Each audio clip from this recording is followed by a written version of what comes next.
ओम नमः शिवाय। शिवजी सदा सहाय। ओम नमः शिवाय। गुरुजी सदा सहाय। रुद्र संहिता के प्रथम खंड के 20वें अध्याय का पठन करेंगे। भगवान शिव का कैलाश पर्वत पर गमन तथा सृष्टि खंड का उपसंहार। ब्रह्मा जी कहते हैं, नारद मुनि, कुबेर के तपोबल से भगवान शिव का जिस प्रकार पर्वत श्रेष्ठ कैलाश पर शुभागमन हुआ, वह प्रसंग सुनो। कुबेर को वर देने वाले विश्वेश्वर शिव जब उन्हें निधिपति होने का वर देकर अपने उत्तम स्थान को चले गए, तब उन्होंने मन ही मन इस प्रकार विचार किया। ब्रह्मा जी के ललाट पर जिनका प्रादुर्भाव है तथा जो प्रलय का कार्य संभालते हैं, वे रुद्र मेरे पूर्ण स्वरूप हैं। अतः उन्हीं के रूप में मैं गुहाकों के निवास स्थान कैलाश पर्वत को जाऊंगा। उन्हीं के रूप में मैं कुबेर का मित्र बनकर उसी पर्वत पर विलास पूर्वक रहूंगा और बड़ा भारी तप करूंगा। शिव की इस इच्छा का चिंतन करके उन रुद्रदेव ने कैलाश जाने के लिए उत्सुक डमरू बजाया। डमरू की वह ध्वनि जो उत्साह बढ़ाने वाली थी, तीनों लोकों में व्याप्त हो गई। उसका विचित्र एवं गंभीर शब्द आह्वान की गति से युक्त था, अर्थात सुनने वालों को अपने पास आने के लिए प्रेरणा दे रहा था। उस ध्वनि को सुनकर मैं तथा विष्णु आदि सभी देवता, ऋषि, मूर्तिमान, आगम, निगम और सिद्ध वहां आ पहुंचे। देवता और असुर आदि सब लोग बड़े उत्साह से भरकर वहां आए। भगवान शिव के समस्त पार्षद वहां सर्वलोक वंदित महाभाग गणपाल जहां कहीं भी थे वहां से आ गए। इतना कहकर ब्रह्मा जी ने वहां आए हुए गणपालों का नामोल्लेख पूर्ण विस्तृत परिचय दिया। फिर इस प्रकार कहना आरंभ किया। वे बोले, वहां असंख्य महाबली गणपाल पधारे। वे सबके सब सहस्रों भुजाओं से युक्त थे और मस्तक पर जटा का ही मुकुट धारण किए हुए थे। सभी चंद्रचूड़, नीलकंठ और त्रिलोचन थे। हार, कुंडल, कयूर तथा मुकुट आदि से अलंकृत थे। वे मेरे श्री विष्णु के तथा इंद्र के समान तेजस्वी जान पड़ते थे। अणिमा आदि 8 सिद्धियों से घिरे थे तथा करोड़ों सूर्यों के समान उद्भासित हो रहे थे। उस समय भगवान शिव ने विश्वकर्मा को उस पर्वत पर निवास स्थान बनाने की आज्ञा दी। अनेक भक्तों के साथ अपने और दूसरों के रहने के लिए यथा योग्य आवास तैयार करने का आदेश दिया। मुने, तब विश्वकर्मा ने भगवान शिव की आज्ञा के अनुसार उस पर्वत पर जाकर शीघ्र ही नाना प्रकार के गृहों की रचना की। फिर श्री हरि की प्रार्थना से कुबेर पर अनुग्रह करके भगवान शिव सानंद कैलाश पर्वत पर गए। उत्तम मूर्ति में अपने स्थानों में प्रवेश करके भक्त वत्सल परमेश्वर शिव ने सबको प्रेम दान दे स्नात किया।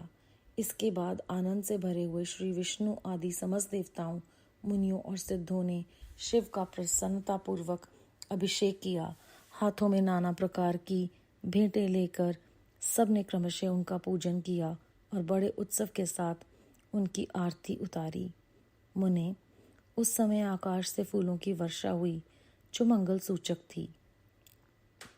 सब और जय जयकार और नमस्कार के शब्द गूंजने लगे। महान उत्साह फैला हुआ था जो सबके सुख को बढ़ा रहा था।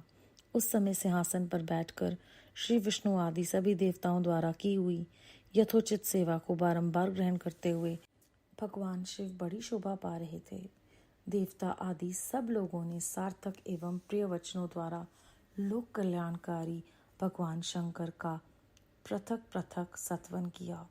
सर्वेश्वर प्रभु ने प्रसन्न चित्त से यह सत्वन सुनकर उन सबको प्रसन्नता पूर्वक मनोवांछित वर एवं अभीष्ट वस्तुएं प्रदान की। मुने, तदनंतर श्री विष्णु के साथ मैं तथा अन्य सब देवताओं और मुनि मनोवांछित वस्तु पाकर आनंदित हो भगवान शिव की आज्ञा से अपने अपने धाम को चले गए। कुबेर भी शिव की आज्ञा से प्रसन्नता पूर्वक अपने स्थान को गए।